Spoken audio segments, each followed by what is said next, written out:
நண்பர்களே, ஜிபிஎஃப் மற்றும் சிபிஎஸ் ஓய்வூதிய பணப்பலன்கள் பெறுவதற்கு கருத்துருக்களை அனுப்புவதற்கு முன்னர் முதலில் இஎஸ்ஆர் அப்டேட் செய்திருக்க வேண்டும். இஎஸ்ஆர் அப்டேட் செய்வதில் முதலில் உள்ளது personal and family detail update. இதில் பயோடேட்டா அப்டேட் செய்வதற்கு தற்பொழுது வரை டிக்கெட் ஐடி தான். இரண்டாவதாக உள்ள family detail and nomination detail update செய்யவும் டெலீட் செய்யலாம். அதன் பிறகு உள்ளது லோன்ஸ் அண்ட் அட்வான்சஸ். இதில் car loan, two wheeler loan, education advance, housing loan, marriage advance போன்றவற்றை அப்டேட் செய்யப்பட வேண்டும். நண்பர்களே, நாம் களஞ்சியம் 2.0 மூலமாக இஎஸ்ஆர் அப்டேட்டில் 11 வீடியோக்கள் தயார் செய்து கொண்டுள்ளோம். இது முதலாவது வீடியோ. எவ்வாறு இஎஸ்ஆர் அப்டேட் செய்வது என்பதை பற்றி முதல் வீடியோவில் காண்போம். நண்பர்களே, இனிஷியேட்டர் ஐடியை சைன்இன் செய்யவும். சைன்இன் செய்துவிட்டு உள்ளே சென்றதும் அதர் அப்ளிகேஷனை கிளிக் செய்யவும். அதர் அப்ளிகேஷன் உள்ளே பார்ட் 1 இஎஸ்ஆர் என்று இருக்கும். அதனை கிளிக் செய்தோம் என்றால் அலுவலகத்தில் உள்ள அனைத்து பணியாளர்களின் இஎஸ்ஆர் வியூ ஆகும். ஓரத்தில் பென்சில் மார்க் இருக்கும். அதனை கிளிக் செய்தோம் என்றால் ஓரத்தில் 11 ஐகான்கள் காணப்படும். அவற்றில் முதலில் இருப்பது பர்சனல் டீடைல்ஸ். அதனை கிளிக் செய்தோம் என்றால் எம்ப்ளாயின் பயோடேட்டா ஓப்பன் ஆகும். பயோடேட்டாவை தற்பொழுது எடிட் செய்ய இயலாது. ஆகவே அடுத்ததாக உள்ள ஃபேமிலி டீட்டெயிலை கிளிக் செய்யவும். ஃபேமிலி டீட்டெயில் ஏற்கனவே இருந்தால் ஓகே, இல்லையெனில் புதிதாக கிரியேட் செய்யப்பட வேண்டும். புதிதாக கிரியேட் செய்வதற்கு ஓரத்தில் கிரியேட் என்ற ஆப்ஷன் இருக்கும். அதனை கிளிக் செய்தவுடன் எம்ப்ளாயியின் பெயர், ரிலேஷன்ஷிப் என்ன, டேட் ஆஃப் பர்த் என்ன, ஏஜ் எவ்வளவு என்று கேட்கப்படும். டேட் ஆஃப் பர்த் டைப் செய்யப்படும் பொழுது ஸ்லாஷ் கொடுத்து டைப் செய்யப்பட வேண்டும். அதனை டைப் செய்து முடித்தவுடன் ரிமார்க்ஸ் தேவையெனில் டைப் செய்துவிட்டு கிரியேட் கொடுத்தோம் என்றால் அப்டேட் ஆகிவிடும். அடுத்ததாக ஃபேமிலி டீட்டெயிலில் உள்ள பெயர்களில் ஏதேனும் தவறு இருந்தால் அதனை எவ்வாறு எடிட் செய்வது என்று காண்போம். மேலே உள்ள பெயரில் இனிஷியலுக்கு அடுத்ததாக 2 கமா உள்ளது. அவற்றில் ஒரு கமாவை டெலீட் செய்யப்பட வேண்டும். கர்சரை அந்த இடத்தில் வைத்துவிட்டு டெலீட் செய்துவிட்டு ஒவ்வொரு காலமாக பார்க்கும் பொழுது ஏஜ் குறிப்பிடப்படவில்லை. ஆகவே அந்த இடத்தில் ஏஜ் டைப் செய்துவிட்டு அப்ளை சேஞ்சஸ் என்று கொடுக்கப்பட வேண்டும்.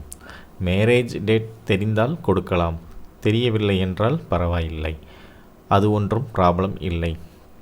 அப்ளை சேஞ்சஸ் என்று கொடுக்கப்பட வேண்டும். கொடுக்கப்பட்டவுடன் டிரான்சாக்ஷன் சப்மிட்டட் சக்ஸஸ்ஃபுல்லி என்று வரும்.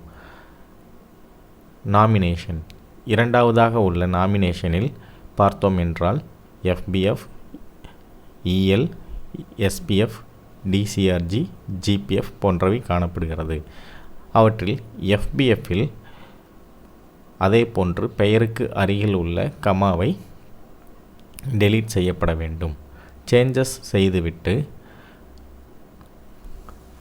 அப்ளை சேஞ்சஸ் என்று கொடுத்தோம் என்றால் டிரான்சாக்ஷன் சப்மிட்டட் சக்ஸஸ்ஃபுல்லி என்று வரும். இதே போன்று ஒவ்வொரு நாமினேஷனுக்கும் கரெக்ஷன் செய்யப்பட வேண்டும். கரெக்ஷன் செய்யப்படும் பொழுது நாமினேஷன் டைப் எதுவும் காண்பிக்கப்படவில்லை என்றால் நாம் செலக்ட் செய்து கொள்ளப்பட வேண்டும். ஒருவேளை நாம் கரெக்ஷன் செய்யப்படும் பொழுது அப்ளை சேஞ்சஸ் என்று கொடுத்தவுடன் transaction already pending for approval என்று இருந்தால் ஹோம் கிளிக் செய்து பெண்டிங்கில் உள்ள டிரான்சாக்ஷனை அப்ரூவல் செய்யப்பட வேண்டும். ஹோம் சென்றதுடன் பெண்டிங் டிரான்சாக்ஷன் கிளிக் செய்தோம் என்றால் ப்ராசஸில் என்னென்ன கரெக்ஷன் நாம் செய்தோமோ அவற்றின் நம்பர் காண்பிக்கப்படும். அதன் பிறகு அப்ரூவல் குரூப்பை செலக்ட் செய்த பிறகு கீழே இனிஷியேட்டர், வெரிஃபையர், அப்ரூவர் நேம் காண்பிக்கப்படும். அதன் பிறகு ஃபார்வேர்ட் செய்யப்பட வேண்டும். ஃபார்வேர்ட் செய்யப்பட்டவுடன் நாம் கரெக்ஷன் செய்தவை வெரிஃபையர் லெவலுக்கு சென்றுவிடும். சைன் ஆஃப் செய்துவிட்டு வெரிஃபையர் யாருடைய ஐடியோ அவர்களுடைய ஐடியை சைன்இன் செய்து அதே போன்று அதர் அப்ளிகேஷனை கிளிக் செய்யப்பட வேண்டும். கிளிக் செய்துவிட்டு பார்ட் 1 ESRஐ கிளிக் செய்யவும். உள்ளே சென்றதும் ரிவ்யூ காண்பிக்கப்படும். ரிவ்யூவை கிளிக் செய்தவுடன்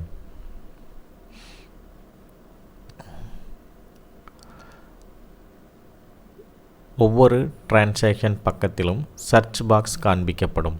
சர்ச் பாக்ஸை கிளிக் செய்தவுடன் ரிமார்க்ஸில் நாம் ஏதாவது ஒன்று டைப் செய்துவிட்டு ஃபார்வேர்ட் செய்யப்பட வேண்டும். இதே போன்று ஒவ்வொரு கரெக்ஷன், அதாவது ஒவ்வொரு டிரான்சாக்ஷனுக்கும் சைடில் உள்ள சர்ச் பாக்ஸை கிளிக் செய்து ரிமார்க்ஸில் ஏதேனும் டைப் செய்து ஃபார்வேர்ட் செய்யப்பட வேண்டும். செய்துவிட்டு அப்ரூவர் லெவலை லாகின் செய்யவும். அப்ரூவர் லெவல் உள்ளே சென்றதும் உள்ளே அதே போன்று ரிவ்யூ காண்பிக்கப்படும். ரிவ்யூவில்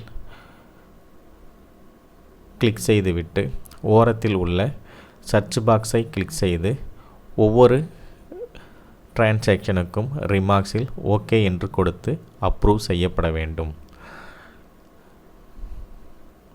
அப்ரூவ் செய்தவுடன் அப்ரூவர் லெவலை சைன் அவுட் செய்துவிட்டு இனிஷியேட்டர் ஐடியை சைன்இன் செய்யவும்.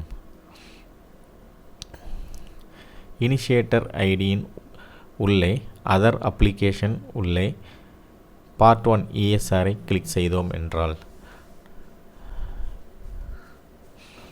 உள்ளே சென்று புதிதாக நாமினேஷன் ஃபைல் செய்யப்பட வேண்டும் எனில் நாமினேஷன் டைப் செலக்ட் செய்யப்பட வேண்டும். செலக்ட் செய்துவிட்டு ஃபைல் டேட் ஸ்லாஷ் கொடுத்து பதிவு செய்ய வேண்டும். ஸ்லாஷ் கொடுக்காமல் டேஷ் கொடுத்தோம் என்றால் எரர் காண்பிக்கப்படும். சிகப்பு கலரில் காண்பிக்கப்படும்.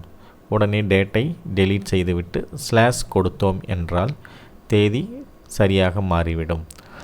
நாமினி நேமை டைப் செய்யவும். டைப் செய்துவிட்டு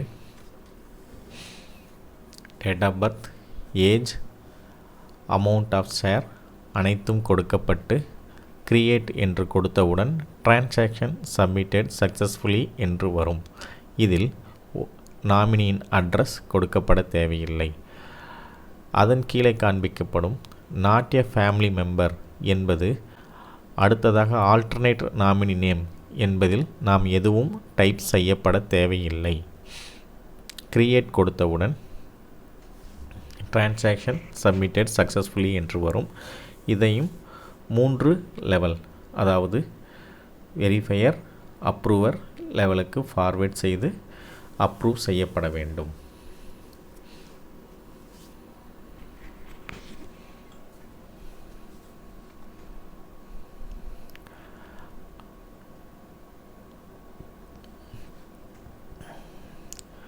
வெரிஃபையர் லெவலை சைன்இன் செய்து அதர் அப்ளிகேஷன் உள்ளே சென்றால் பார்ட் 1 ESRல்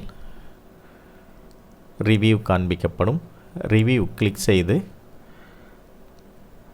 சைடில் உள்ள சர்ச் பாக்ஸை கிளிக் செய்தோம் என்றால் நாம் செய்த கரெக்ஷன் காண்பிக்கப்படும். ரிமார்க்ஸில் ஏதாவது டைப் செய்து ஃபார்வேர்ட் செய்யவும். வெரிஃபையரை சைன் அவுட் கொடுத்துவிட்டு அப்ரூவர் லெவலை சைன்இன் செய்யவும். அதனுள்ளே ESRஐ கிளிக் செய்து ரிவ்யூ செய்து சர்ச் பாக்ஸை கிளிக் செய்து நாம் செய்த கரெக்ஷன் சரியாக இருக்குமேயானால் அப்ரூவர் ரிமார்க்ஸில் டைப் செய்துவிட்டு அப்ரூவ் கொடுக்கப்பட வேண்டும். இது புதிதாக எவ்வாறு நாமினேஷன் கிரியேட் செய்வது என்பதை பற்றியது. நாம் செய்த கரெக்ஷன்ஸ் அனைத்தும் இனிஷியேட்டர் லெவலில் ESRல் சரிபார்த்து கொள்ளலாம். இனிஷியேட்டரை சைன்இன் செய்து உள்ளே சென்றோம் என்றால் அதர் அப்ளிகேஷனில்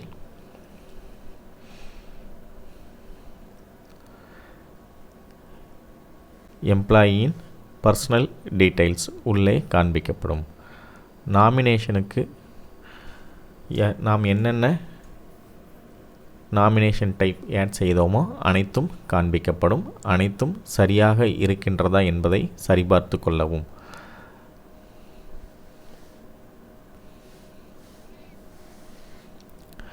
அடுத்ததாக இதனுள்ளே லோன்ஸ் அண்ட் அட்வான்சஸ் என்று இருக்கும். ஏதேனும் லோன் அவர்கள் பெற்றிருந்தால் அதனுடைய டீட்டெயிலை இங்கு ஆட் செய்ய வேண்டும். நாமினேஷன் டைப்பில் ஒரே நாமினேஷன் இருமுறை வந்திருக்கும் பொழுது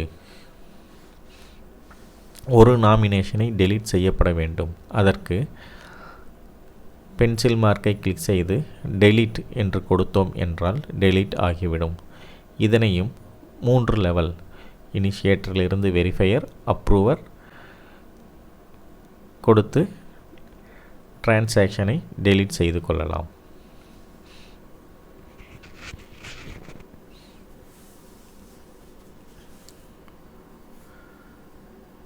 காமன் அப்ரூவல் குரூப்பை தேர்வு செய்து ஃபார்வேர்ட் செய்யப்பட வேண்டும்.